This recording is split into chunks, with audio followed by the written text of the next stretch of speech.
Hello, good morning.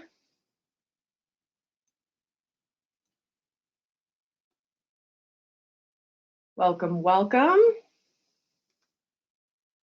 Just gonna wait 20 more seconds, let folks get settled in.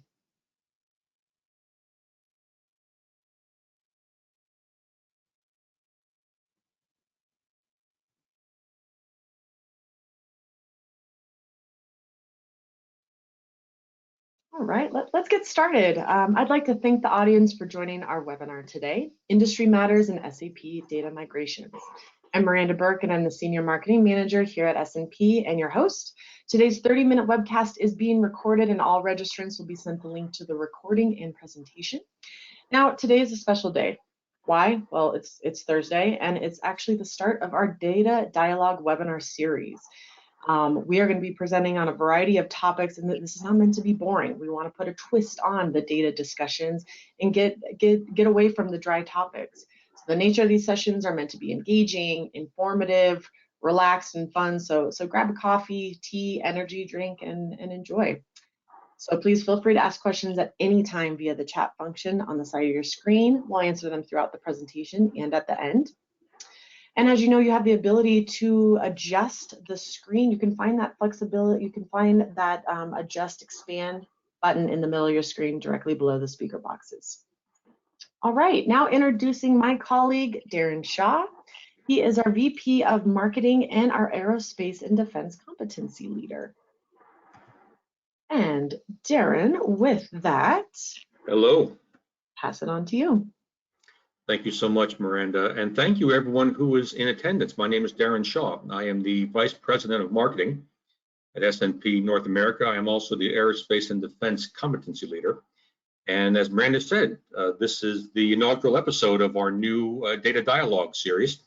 We're going to start with why industry matters in SAP migrations. Now, we could have titled this, Does Industry Matter in SAP Migrations? So might be a hint there that we have a particular opinion on this, but it's not that straightforward. There are some interesting elements to industry with respect to SAP migrations and data migrations in particular. Some things might be obvious, some things not.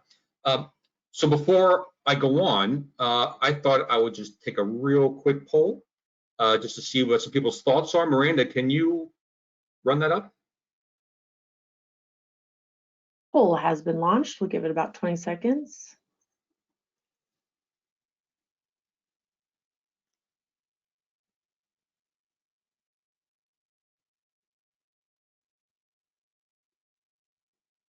About 10 more seconds. Don't be shy out there. Go ahead and submit a response.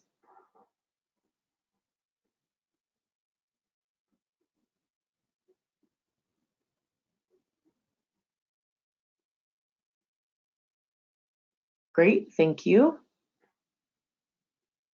All right. So Miranda, I am a bit blind to that functionality here. I clearly don't know how GoToWebinar works. Can you give me a little hint as to what you're seeing? No problem. So the attendees are viewing the poll results. So we have 88% say yes and 13% say it depends upon the scope of the entire project. Interesting responses. Thank you so much. All right. So overall, right, I think very few would disagree that industry knowledge plays an important role really in any SAP project, whether it's a migration to S4, it's an upgrade, a BW implementation, and some of these are fairly obvious, but sometimes people just say, well, it is, but really don't dive into the details as to why.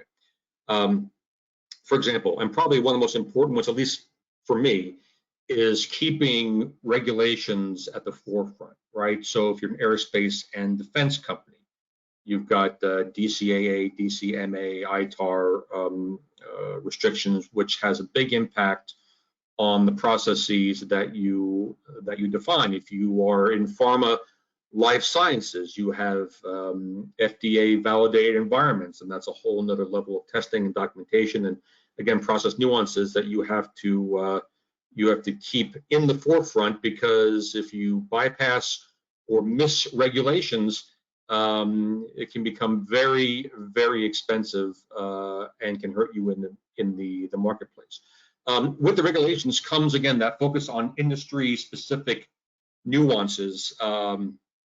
While direct procurement may be the same as a general and a very general statement across all processes. If you're a manufacturer, you're putting anything together. It's a lot different if you're building a car and you run MRP for parts, but you're not going to run MRP if you're making nuclear submarines to source your fuel rods in that same way, right? It's a big driver for reporting and analytics. Not every industry focuses on the same, aside from your EBIT and some of the other generic financial ones. Has big influence on project staffing. Some industries are quite rare. Some of those industries have an in-country requirement, and so that influences the staffing, how prevalent that staff is, and also from a cost perspective. It also has a big impact on driving user acceptance testing and overall business validation efforts. And obviously, every industry is unique, but across industries, there tends to be some level of organizational sameness, and so therefore you really need to key in on what are the commonalities across, say, multiple companies in retail or aerospace or fill-in-the-blank industry, where there might be some unique organizational change management efforts, which is mission critical for project success.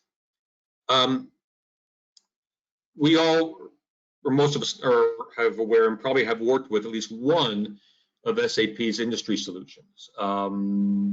Without going to every single one of them, we have 3 examples here: aerospace and defense, which happens to be my area, but also IS banking.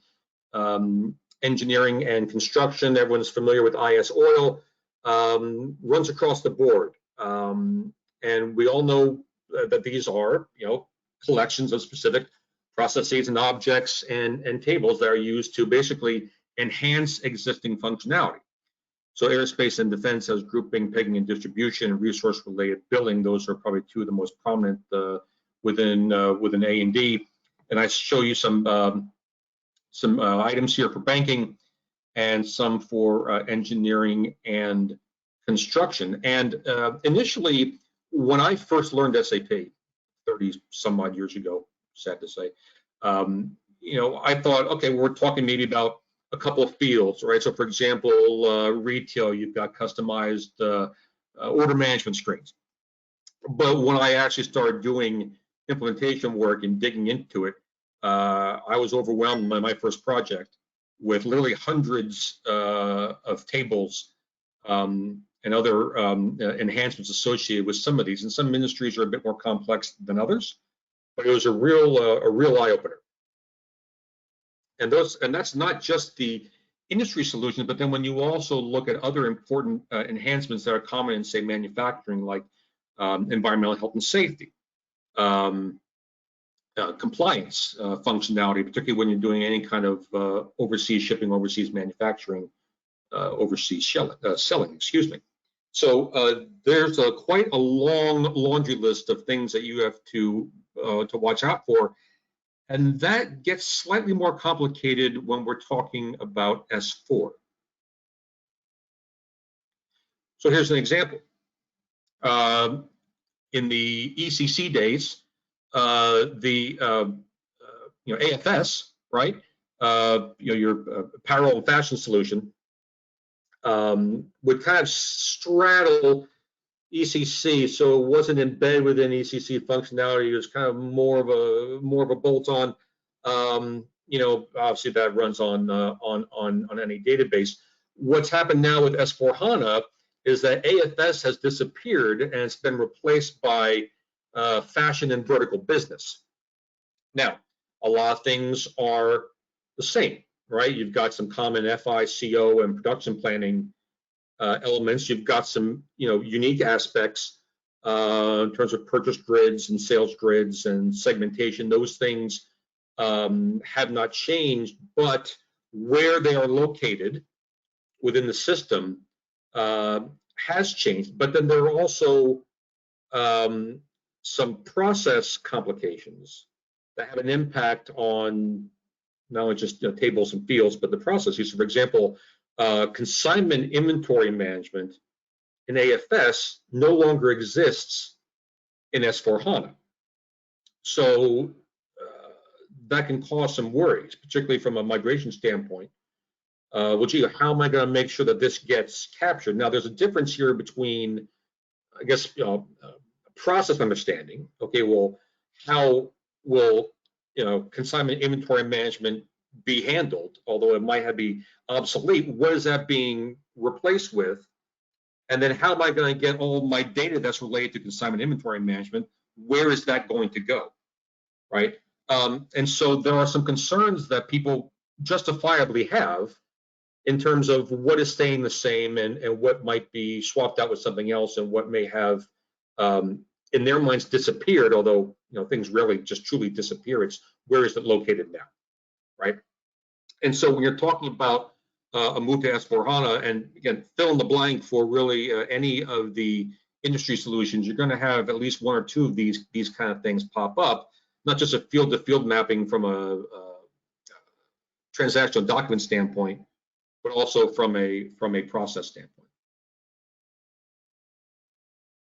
So how does SNP account for these industry-specific risks? So number one is just having a resume and actually having done it, and I'll get to that in a second. And I'm not going to go in particular order here. I'm just going to highlight a couple things. For example, one of the things that we've done to mitigate data migration risk when moving from ECC or any version from 4.6C upward to the most recent version of S4, we have done the research and put in the effort to create well over 700 predefined migration objects. And that's not just for FICO-MMSD. That is for covering IS-A&D, IS retail, pharma. We have experiences in all these industries, and if we've ever come across an industry that may have been a first of a kind for us, we took the time to document and then maintain that going forward in the list of these predefined repositories so that there is no guesswork, nothing gets lost. Now, in some cases, there were industry solutions that came out well after companies may have already created their own version of an IS solution. I'll go back to aerospace and defense. There are a number of A&D OEMs and tier one suppliers that, because the A&D functionality was not ready in their minds, there was a lot of customization done. And so now you've got ECC systems that are highly customized in industries like A&D and some other ones where there were a bunch of early adopters and didn't want to wait for the next version. So you got a lot of custom tables out there. You got a lot of user exits. There's a whole bunch of customizations out there that have to be dealt with. And one of the concerns people had as well, how are you going to make sure that all of my customizations, all of my custom tables, for example, from a data migration standpoint, how is that all going to be carried over? And the good news is that with SNP's functionality, nothing gets left behind. The scans we do, the deep meta-analysis we do in your systems, captures not only standard tables that we would expect in any ECC system, depending upon the functionality that you're running, but also any of those Z tables and anything else that needs to be taken into account within the scope of a data migration. We do primarily a table-based approach, and within the scope of the functionality, we have what we call as mission control, where even someone new to a project like ours can follow predefined logical steps, controlled steps that enable you to carry through the project and not leave something behind. And also another big part of what we bring to the table is automated testing and data verification. in the simplest sense, snapshot of the source, what's there, what tables, what fields, data volumes, tracking each of those across to the new target system, and then doing a comparison to make sure that, again, nothing gets left behind. And it's not the case where in every situation it is a entire migration of all data from, say, ECC to S/4HANA, particularly with those companies that have massive amounts of data and have essentially used their production environment as almost like a data warehouse, encapsulating 20, 30, 40 plus years of data. We have options for our clients where we can carry over current and prior fiscal year and any other open environments. We can create those boundaries as necessary to bring over all data that must be within production. And then we have solutions for bringing that history into an accessible yet more cost-effective option. It could be BW, it could be native cloud data storage or data lake, plenty of options there. But this way, all of your data is moved, but moved to the spot where it needs to be moved. So, for example, this list would be a lot longer and very small type if I had listed every industry that we have worked in. But you could see some examples here of aerospace and defense, agribusiness, and insurance. And in a lot of these, there was public sector functionality, IS utilities as another example here. In all these cases, regardless of whether it was a cloud migration, a move to S/4HANA, a carve out, a merge, even doing actual implementation work, which we do out of our Latin America office, we don't post ourselves as being a systems integrator. We work with systems integrator. We're not in the space to compete with them. We are a complementary service, and we have worked with every major GSI worldwide, by the way. But within any of these various scopes of SAP work, and they are varied here if you take a look at these one-sentence overviews, is that there's been industry-specific, I wouldn't call it complications, but requirements that we have had to address. And most importantly, we haven't done these in a particular industry and then gone back to the drawing board again. We are very good at documenting lessons learned and incorporating any new assets that we create into next version of our software and updates to our methodology and so forth. And behind each of these industries, there are 5, 6, 7, 10, 20 plus, depending upon the industry, experiences where they have built upon one another.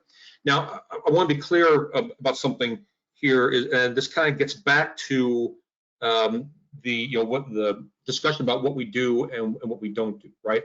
There is data migration components of all of these. We were not brought in by a life science, like say Evendorf, for example, to overhaul direct procurement or to help them implement better recipe management, for example, or solve the unit level serialization problem. All right, we are not a consulting firm, but we have people working in the various divisions and regions of our company that have obviously an SAP background, because that's the market that we service, but have come from consulting backgrounds or technical backgrounds where we have experience with these various industries.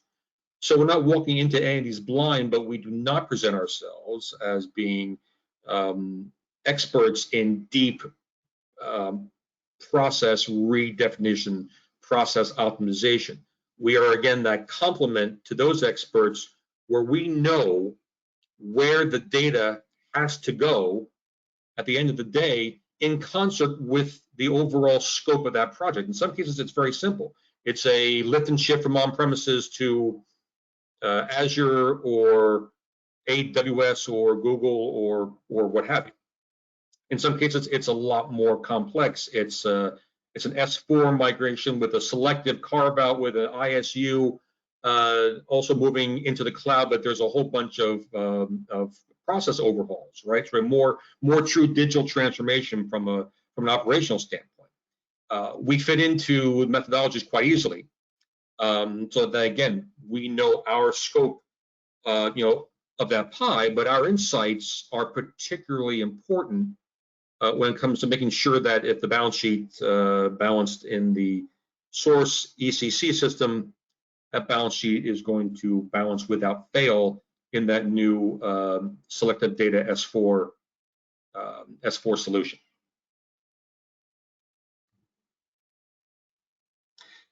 So, I'll wrap it up by saying this, right? So, our technology, at its core, is industry agnostic. But by default, because of our experience in that industry, we've done that very, very critical pre-S4 migration mapping, where there's no guesswork. Regardless of what industry solution you're running, there's no guesswork in terms of if it resided in ECC here, no guessing where it's going to go within S4. That investment on our part is a huge risk mitigator for our customers, as well as for our implementation partners who are going to be on the hook to deliver faster, smarter, cheaper. And in some cases, they will, they being customers or partners, will ask us about industry experience, and we share that experience. But again, from an industry, I would say from an industry comfort standpoint, for lack of a better terminology, one thing I have found is that you can walk into a client and talk about the fact that your industry, or your solution rather, is industry agnostic. But I think some of us have experienced situations where someone has walked into an auto manufacturer and presented a great story about a success within the fashion industry, and unless the automaker is only focused on huge data volumes, walking into that scenario and presenting another industry solution tends to not go very well. So it's helpful and comforting for our clients that we have that understanding, and that partnered with industry knowledgeable partners, we provide that overall technical and process level comfort that they need to undertake these S4 migrations and other transformation projects. So, where are you now within your particular journeys? You may just want to understand what's underneath the hood of your car. To stick with the auto theme, we can do deep meta scans of your SAP systems to reveal insights that you may not even be aware of. We can provide deep dives into additional industry experiences, far more than the high-level examples that I showed you, and talk more about where that industry experience truly mattered. And also, again, at the heart of what we do is data transformation, right? And so, in a broader sense, the tools, methodologies, solutions, laying out a strategy, the path forward, given broader scope ideas that you have, we can give you our overall capabilities, resumes, show you a demo, and get you more comfortable in terms of what the art of the possible is, because we take what typically ends up being years to do. We can do those kind of projects in 6 to 9 months, and those kind of projects can be mergers and acquisitions, divestitures, S4 migrations, coupled with archiving, coupled with cloud moves. 6 to 9 months is our average, and there are many companies who are rocking on 2-3 years and can't get out of analysis paralysis. So there is a better way, ladies and gentlemen, and we would love to talk to you more about it. Miranda, I'm curious if anyone has maybe changed their minds about the industry mattering. You want to maybe throw up that question one more time and see if there's any change? Let's do it. I'm going to launch the second poll question here. And again, is industry important when it comes to data migrations? So feel free to submit your answers. It's still the same answer as you submitted at the beginning of the presentation. Yes. Does industry matter when it comes to data migrations? No. Or does it depend on the scope of the entire project?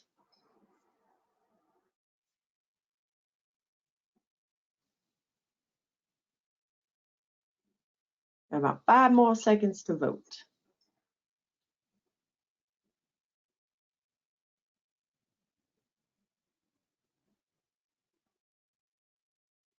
Alrighty, closing the vote. Let me share the results here. Interesting. So yes, at 57%, and looks like we got an increase of 43% that it depends on the scope of the entire project. Interesting, very interesting. So, look, we got about 5 minutes left, right? Are there any questions? Yeah, let me see here. As I pull up the questions, Darren, if you could flip to that next slide, I'd just like to make you aware that we are sponsoring the ASUG SAP for Utilities event. It's taking place in Chicago next week, Monday through Wednesday. So if you're attending or you know a colleague that will be on site, I invite you to stop by the S&P booth, number 104. Come say hello to the team. We'll be demoing the power of our software automation platform, CrystalBridge, live and in person. All right. So first question, what typically contributes to extended migration and transformation timelines? I think a lot of it is, at least what I've seen, is what do I do first? And a lot of clients can get wrapped around the axle. Should we archive our data first? Should we do data cleanup first? Should we move to S4? Should we move and then move, say, to the cloud? Should we move to cloud first and then move to S4? And the problem is that if you ask 5 different people, you'll probably get about 7 different answers. One of the things that we stress to our clients is that you don't need to go linear. This is not a sequential type of transformation. To get to this foundational digital core before you embark on massive digital process transformation, just getting to that clean core within S4, in the cloud, or maybe not in the cloud just yet. All the pre-projects, all the data cleanup, archiving, all that can be done in one go live. But a lot of times, it's the what do we do first question, and people just not willing to commit to moving forward. Great. Next question, what options are now available to accelerate transformation? Well, look, I mean, one of the things that we've done to accelerate, but probably more importantly, de-risk these kind of projects are these, predefined migration objects, right? So S4 is still a bit scary for some companies. And there is a lot of concern about data quality and data integrity moving from source to target. They've gone through bad experiences in the past where suddenly balance sheets didn't balance. And so when you have technologies like automated data verification, tracking each piece of data from source to target and doing multiple comparisons to ensure that nothing got left behind, automated testing scenarios based upon common business processes, things like that, which we do. And I won't speak to anyone else's capabilities, but those are things that we have done to mitigate that risk. The other thing that we've done in these cases, particularly for large companies that are talking about 30, 40, 50, 60 plus terabytes, where technical downtime could cost that company hundreds of thousands, if not millions, plural, of dollars. We have made it our focus to offer the smallest technical downtime windows possible so that clients can focus on business validation and get up and running without disrupting operations, which nowadays, given the global economy, are running 24/7. There is no good time for downtime. And so that's another area that we have excelled in. Excellent, Darren. Thank you. I know we are coming up on time right now, and I know we covered a lot of information in 30 short minutes. So don't worry. Like I said, I'll be sending you the PowerPoint and the recording via email. Additionally, I'll include other resources such as blog posts and customer success stories you can peruse at your leisure. If we could just flip to that last slide here. So please, I encourage everyone to follow us on our social handles so you can see updates on our events and sessions we are hosting in North America. Lastly, as soon as I close out the webinar, you will be prompted with the survey. It is 3 short questions. So please tell us how we did. Did you like the content? Let me know which day and time works best for you to run our next Data Dialogue episode. And with that, thank you everybody for your time and being engaging today. And I wish everyone a great rest of your week. Thanks, everyone.